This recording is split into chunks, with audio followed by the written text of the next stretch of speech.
अस्सलाम वालेकुम। कैसे हैं आप सब लोग? उम्मीद करती हूँ कि सब ठीक होंगे। अल्हम्दुलिल्लाह मैं भी ठीक हूँ। सुबह हो गई है और ये फ्रीज़ हुआ हुआ साग था जो कि हमें मिला है और हमने तड़का लगाया है। और नाश्ता करने के बाद सुबह की रूटीन स्टार्ट हो जाती है और आहिस्ता आहिस्ता जैसे जैसे करीब आ रहे हैं रमज़ान अल मुबारक के दिन, तो साथ साथ तैयारी भी चल रही है रमज़ान की। तो यहाँ ये लेमन मंगवाए हुए थे और उनका रस निकाल रहे हैं।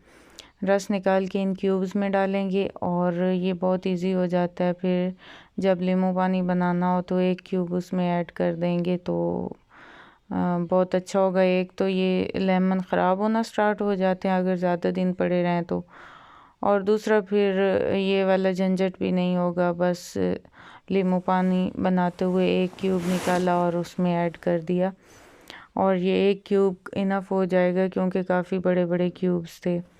तो वैसे तो मुझे नहीं लगता कि इस बार नींबू पानी की ज़रूरत पड़ेगी क्योंकि मौसम अच्छा होगा माह रमज़ान में, लेकिन फिर भी जब कभी भी पड़ी ज़रूरत तो फिर ये ऑलरेडी इसका रस निकाल के और फ्रीज़ किया हुआ होगा। उसके बाद मैं अपनी आपी के साथ आई थी नादरा ऑफिस क्योंकि हमने यहाँ से पिक करना था आईडी कार्ड।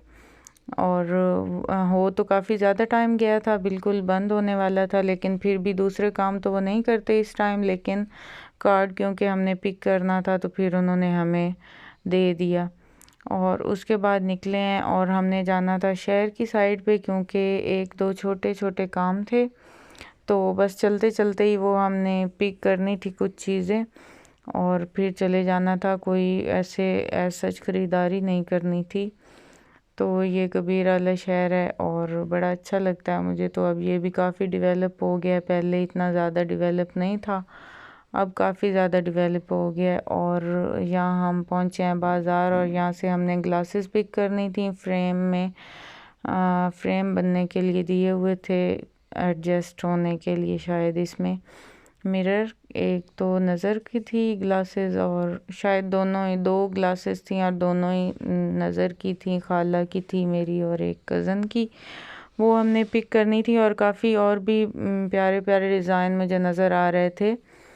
तो मुझे बड़े अच्छे लगते हैं अक्सर डिज़ाइन, लेकिन मुझे लगी हुई नहीं है ऐसे नज़र की, तो बस ऐसे ही पसंद करती हूँ कि ये वाला अच्छा है और ये वाला अच्छा है। वैसे सन ग्लासेस यूज़ कर लेती हूँ। तो ये हमने पिक किए और उसके बाद फिर हमारी वापसी थी क्योंकि और हमें कोई ख़ास यहाँ से काम नहीं था। और ये पीछे बच्चों की तरफ से डिमांड हुई हुई थी कि आते हुए हमारे लिए जलेबी ले आना, और यहाँ की ये फेमस जलेबी होती है, बहुत मज़ेदार होती है, मुझे भी बड़ी पसंद आती है। एक तो ये फूड कलर इसमें ऐड नहीं करते तो इस वजह से ज़्यादा सेटिस्फाइड होती हूँ मैं इससे। हमारी साइड पे बहुत ज़्यादा फूड कलर ऐड करते हैं और बिल्कुल कोई रेड सी ऑरेंज सी बनाते हैं तो वो पसंद ही नहीं आती। और उसके बाद ये कुछ ड्रेसेस थे जो कि ऑनलाइन काफ़ी टाइम से ऑर्डर किए हुए थे और ये अब रिसीव हुए हैं, मेरी कज़न ने किए हुए थे। तो ये अब हम देख रही थी यहाँ सारी मिलके, तो बड़े प्यारे प्यारे थे। कुछ अपकमिंग सीज़न के थे और कुछ जैसे सीज़न के एंड पे सेल्स वगैरह लगती हैं तो वो वाले लेके रख लिए हैं। अगले साल ज़रूरत पड़ेगी तो अगले साल स्टिच करेंगे। ये लॉन के हैं, ये स्टिच था कुर्ता और इसके साथ दुपट्टा था, ये 2 पीस था, शलवार नहीं थी। तो इसके साथ वाइट भी ट्राउज़र चल सकता है और ब्लैक भी। मुझे तो ज़्यादा ब्लैक कंट्रास्ट इसके साथ अच्छा लग रहा था, लेकिन वाइट भी में भी अच्छा लगे तो देख लेंगी पहन के कि कौन सा ज़्यादा उठ रहा है तो वही यूज़ हो जाएगा। मोस्टली डार्क कलर के साथ डार्क कॉम्बिनेशन अच्छा लगता है, जैसे ये पर्पल, ये इन कलर्स के साथ ब्लैक अच्छा लगता है। इसमें वैसे भी ब्लैक का था, प्रिंट भी था। और एक ये था खद्दर का ड्रेस था, इसका सीज़न तो नहीं है लेकिन ये नेक्स्ट सीज़न में स्टिच हो जाएगा तो ये भी अच्छा हो गया। ऑफ अच्छा था तो ये इसलिए ये एम्ब्रॉयडरी ड्रेस था, सारी एम्ब्रॉयडरी थी फ्रंट पे इसकी। बाकी दुपट्टा भी इसका प्रिंटेड था और ट्राउज़र भी इसके साथ डाइड ट्राउज़र था। तो ये तो अब स्टिच नहीं होगा क्योंकि अब तो मौसम ही जा चुका है खद्दर का, लेकिन अभी भी काफ़ी ठंड हो जाती है कभी कभी, लेकिन ऐसे नए ड्रेसेस स्टिच करने की कोई ख़ास ज़रूरत नहीं है अब। और ये बाकी लॉन के थे, ये ऑल ओवर प्रिंट में था और ये भी बड़ा प्यारा इसका कलर था, फ्रेश सा।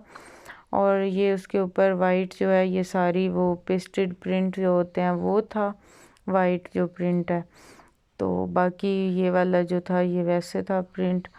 और इसका साथ वॉयल का दुपट्टा था और बड़ा मज़े का दुपट्टा था। और साथ ये छोटा सा पैच भी था जो कि गले पे लगना था। ये पैच भी ऑर्गेन्जा के ऊपर प्रिंट हुआ हुआ था, एम्ब्रॉयडरी नहीं है। और ये साथ डाइड ट्राउज़र था सिंपल। और ये वाला ड्रेस मुझे सबसे ज़्यादा पसंद आया था, ये बहुत प्यारा था, डिसेंट साइज़ का कलर भी था और बहुत प्यारा मुझे लग रहा था। पेस्ट प्रिंट इसकी शलवार थी, पेस्ट प्रिंटेड शलवार थी। और बाकी ये इसका सिंपल प्रिंट था और इसमें बारीक सी लाइनिंग थी जैसे तिलक की, या इस तरह करके शर्ट में भी थी और दुपट्टे में भी थी। तो ये ड्रेस थे, बहुत प्यारे थे। तो ये भी लॉन का ड्रेस था। ये सारे ड्रेसेस में से मुझे ये वाला सबसे ज़्यादा प्यारा लगा था। खाला तो मेरी बहुत अच्छे वाली कुक है, लेकिन मैंने कोशिश तो बड़ी की है, उन जैसे तो नहीं बनेगा लेकिन इंशाल्लाह अच्छा ही बन जाएगा। और मैं इनको साफ क्लियर ही बात बता रही हूँ कि मैंने अपनी गलती तो माननी ही नहीं है ना, अगर कोई डिफेक्ट हुआ तो मैंने कहना ये होते ही ऐसे हैं राइस। तो अब मैंने ना इसे दम लगाने लगी हूँ, साथ बनाते हैं रायता। और ये दूध बॉयल करते हुए मैंने एज़ यूजुअल दूध भी गिराया है। तो जब मैं घर में तो होती थी और हमेशा मेरी सास के मुंह पे मेरा दूध जो है बॉयल होते हुए गिर जाता था, और कभी वो ना होती तो फिर मेरे हस्बैंड कहते थे कि मैं अपनी मम्मा को बताता हूँ कि दूध गिर चुका है। और इधर असमा ने मज़ेदार सी चटनी बनाई है, ग्रीन चटनी। और हमारे यहाँ राइस तैयार हो गए। ये बदतमीज़ी असमा ने की है, मैंने ऐसा कभी नहीं किया। तो ये इसने जान के ना मेरा मजाक बनाया है। नहीं, शायरी से ना दौरी चाहिए थी और इसने वो उठा के और ये सारी चीज़ें रखी हैं। और हमारा मज़ेदार सा पुलाव तैयार हो गया। सबको भूख भी काफ़ी लगी है, ऑलमोस्ट 2 बजे का टाइम हो गया है। निखरे निखरे बने हैं। बाहर से मुझे ना तारीफ़ें सुनने को मिल रही हैं कि मज़ेदार बने हैं। रायता भी बहुत अच्छा है।